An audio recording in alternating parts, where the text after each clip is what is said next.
না হয়। আমরা একটু চুক্তি নিয়ে কথা বলতে চেয়েছিলাম। সময় একদমই কম। তারপরেও একটু আপনার কাছে জানতে চাই, আমেরিকা বাংলাদেশের শেষ চুক্তিটি আপনার মূল্যায়ন ছোট্ট করে।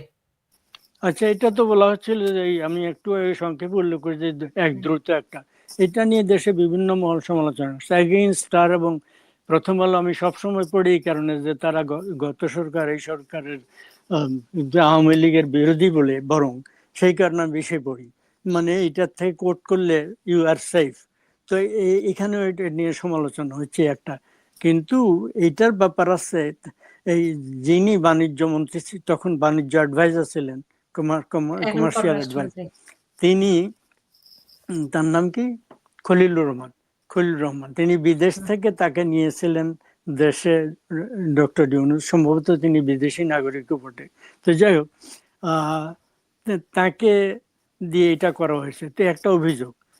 এখন তাকে আবার পররাষ্ট্র দপ্তরের টেকনোক্র্যাট হিসাবে পররাষ্ট্রমন্ত্রী করেছেন তারেক রহমান।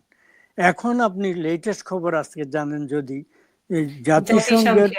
জাতিসংঘের সেক্রেটারি জেনারেল পদের জন্য 3টি প্রার্থী ছিল, প্যালেস্টাইন, সাইপ্রাস আর বাংলাদেশ।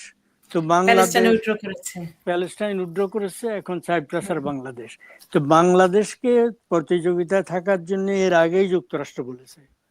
যুক্তরাষ্ট্র এখন খলিলুর রহমান বাংলাদেশ যদি মানে হয়,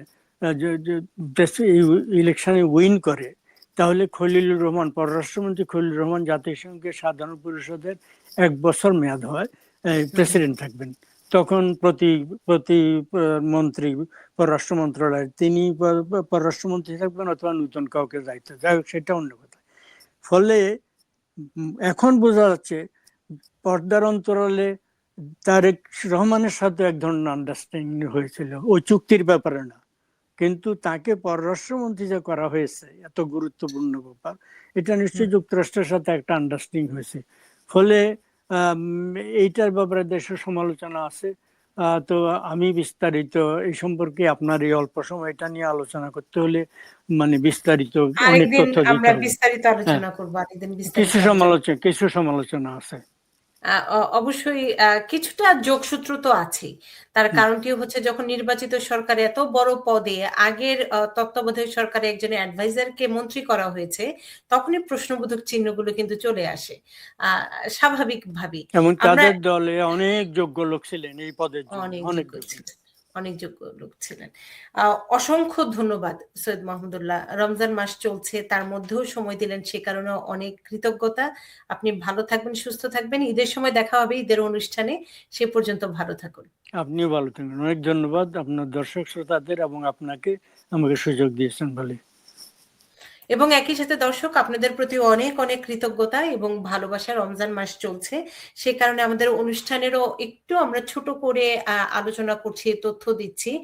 তার কারণটি হচ্ছে দ্য নূপুর চৌধুরী শো সবসময় তথ্য দিতে অঙ্গীকারাবদ্ধ, এবং একই সাথে যে উৎসবগুলো থাকে, সেই উৎসবের সাথেও আমরা জড়িয়ে থাকি। সে কারণেই এই আয়োজন, এবং সে কারণে বিভিন্ন তথ্য এবং বিশেষ আয়োজনগুলো থাকে। আপনারা সবাই ভালো থাকবেন, সুস্থ থাকবেন। আবারও দেখা হবে আগামী বৃহস্পতিবার ঠিক রাত 9টায়, নতুন বিষয় নিয়ে, নতুন সাবজেক্ট নিয়ে, এবং আইন, অভিবাসন, ট্যাক্সের খবর তো থাকবেই। সে পর্যন্ত রাজনীতির আলোচনাও থাকবে, এবং সে পর্যন্ত যদি আপনাদেরও কোনো প্রশ্ন থাকে, সেগুলো জানাতে পারেন। সবাই ভালো থাকুন, সুস্থ